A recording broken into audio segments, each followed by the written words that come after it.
Now they say you use music. Your music is a coping mechanism for the pain. Yeah. Talk about that. Like coming up, like I battled with a lot of like different things emotionally. Like you feel me, just feeling like I'm bipolar or whatever case may be, or just going through what I was going through. And I ain't see no other way because I ain't like to talk. I ain't no talkative person, no social person. So I just used my music to cope with anything that I was going through. Whether it was at home, whether it was what's going on outside in the streets, whatever. I just use, you feel me, my music as an outlet. I mean, when you say like you're not really, you know, you more of a person that stick to yourself. Like that's always been your mood. Yeah, that's always been me. Like my pops used to trip on it. Like it'd be a bunch of kids come over to the crib and I'll be in the corner playing the game by myself, or I want to play. You feel me, just by myself or be by myself, because I ain't just always been you feel me, a type of outgoing person, for real. Right. But how do you deal with that, knowing where you come from? Now you're doing shows, all these people out there, thousands of people. How was you able to transition into being receptive to dealing with people, because you're in the industry that's based off of fan support?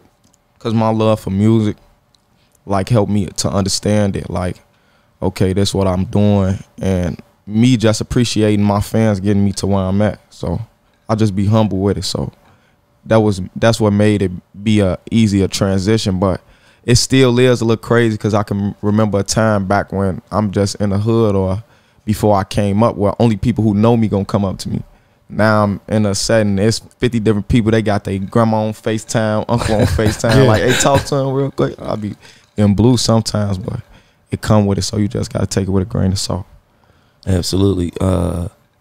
Do you think, you know, that was something that was like you just was from birth, or do you think it was always in you, but it was, because sometimes when you go up in the streets, you know, you see so much slimy shit happen and niggas getting backdoored, as what you would say, where you from, that'll kind of make you shut shit down too a little bit. Like, hold on, man, I ain't even going to even play these games and deal with niggas, because you feel what I'm saying? You see, when you see and you hearing and you like, damn, that was his man, and that'll kind of make you shelter shit out a little bit too. Did that play a part in it? Oh, definitely. Because I know, even coming from where we come from, like, your environment so wicked that you even got to play it like that. Like, you got to be the one slamming the nigga out. You know what I'm saying? So you just keeping that being your mindset, you just weary of who you rocking with or who you mess with. Right. Now, go ahead. Now, I'm gonna say somebody, you could, you know how we speak about people in different ways. Now, I want you to use some words, whatever words you when I mention this person, and you could just say whatever words that come to your mind. Juice WRLD. Juice WRLD. I could say selfless. That's a real selfless person, real humble dude. He just the type of really a good friend. Like, it don't matter what you do or who you are. You could be a rapper, you could be the engineer, you could be the dude that's just coming to deliver a package. He damn near been to invite you in. He like your vibe enough. He just a real cool person. Feel me? Real genuine person. Tell us about a moment that you can remember. A great moment you had with Juice, man. That was just like, it was just like a memorable moment. It was he used to always, when I stayed in Calabasas, he stayed in Encino. So around that time, he had just always text my phone or FaceTime me like, hey bro, pull up on me. We could get go get on the bikes in the back of the crib. He had just ride the bikes up and down the street trying to show me he could hit a wheelie and shit. He had some paintball guns that day.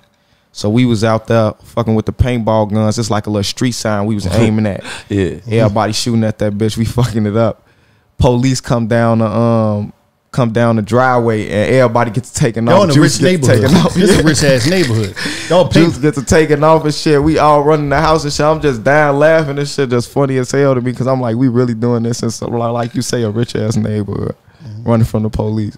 So everything turned out good though? Yeah. We was in there chilling. They was just really tweaking off the whole situation. All us were. Yeah. What's up, man? You want to name somebody else? Tupac. You saying like words to describe him? How you feel about him? Like, I fuck with Pac. Like, it really took for me to get older to really like learn the importance of him, like how important he is to the culture, not just rap, the culture period. Like that's somebody you could really look up to. So it was just like when I got older, that's when I started like looking at him as somebody to like look up to in the music industry, as far as like being outspoken, not caring to speak on social injustices in your music. Like Tupac was the reason that I'd be brave enough to even do something like that. Like when you remix Changes, like, and you was spitting off of that, before you was going into that, in the state that we in now, because we're in a state where it's like the state of hip hop, that's not the state of hip hop, the streets and everything. It's like, old nigga fuck you, young nigga fuck you. It's a division out here. Mm-hmm. Where it's about, I'm gonna fuck with you based off your age. It's like we fuck with each other based off the age, it seemed like, for the people that's lost in that world. When you was making that song, going to create that, was it like some fear that, damn, they might not feel this shit? Was that even a thought in your mind, like, this shit might be too heavy for them? No, I ain't never second guess it. I ain't even look at it as what they gonna fuck with or not. It was just something I followed my heart with. Like that's how I felt at the time. All throughout my tour, when I went on my first tour in like 2019, and that was a song we played on the road a lot. So he was just on my mind heavily, and I was trying to think of a way like how I can pay tribute or show respect, like pay my respects to him with a song. And I felt like that was the best one because that was my favorite song from him. Damn, okay, that's what's up. Now, when we talk about Chicago, right? Growing up in Chicago, is it a fear every day, you know? Because I know we see it from the outside, but if people see it from you know, living in it, was it a fear like I might not make it? Hell yeah. I remember it was a vague moment in time, just being in the streets, probably like 3-4 weeks straight, I done seen a nigga stretched out.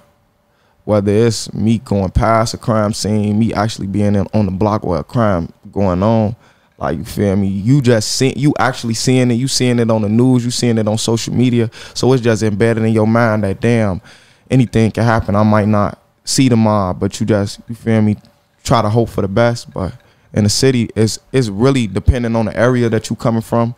You gonna definitely feel like that. All right, now looking at the culture, like when you from rap music. And I know you go to different cities, but even in the rap, Chicago culture, language has infiltrated cultures and languages of other cities. You hear your whole vocabulary. I don't care where you go at in America. Some way you're going to hear your vocabulary. Yeah, for sure. Whether it's lacking, whether it's ops, whether it's, you know, or whatever. How do y'all see that? Like, do y'all see that, the influence that y'all had on the country, even to the music? You know what I mean? Even to the videos, you still seeing Chief Keef style videos today. 1,000 guns, 1,000 niggas in the apartment. Like that influence is so strong, and this been going on for years. How do y'all feel about it? I mean, in a positive way, it make it look like we a city that a lot of people look up to. Yeah, absolutely. That's so in that way, and it make me feel like we got a lot of influence. Like we could do a lot with that influence, though. Like a lot of people will follow our lead with it, whatever it is that we doing. Like tomorrow, if a motherfucker wanted to start wearing a bandana on their pants, any little small thing that they'll take that and run with it. So it's like put you in the mindset of what could I do with this? Now, did you ever say, like, even in the city, like, you know, so many kids coming up and like a lot of people that they got to look to, and it's like you growing up as a kid and you going on YouTube and you saying, damn, I got to be this. Because this the only way that made it. This, you know, these the people that was needed, or these was the people that's popular from my city. And sometimes it's like, damn, this shit was based off of like, you know, people looking at it and they like, damn, young kid, like, I got to be a real nigga. Yeah. What would you say to that young kid that's from Chicago that fuck with Polo G, that think he got to be a real nigga in order to be accepted, in order to be liked, you know what I mean? In order for people to fuck with him. What do you say to that young boy that's from, you know, Southside Chicago, wherever you from? I mean, you really got to be yourself, because you feel me, you just paying attention to what everybody else doing or what everybody thinking to you. That can get you led astray trying to be something you not.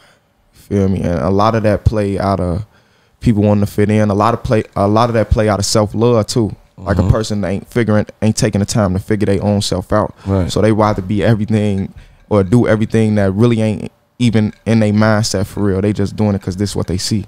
Absolutely.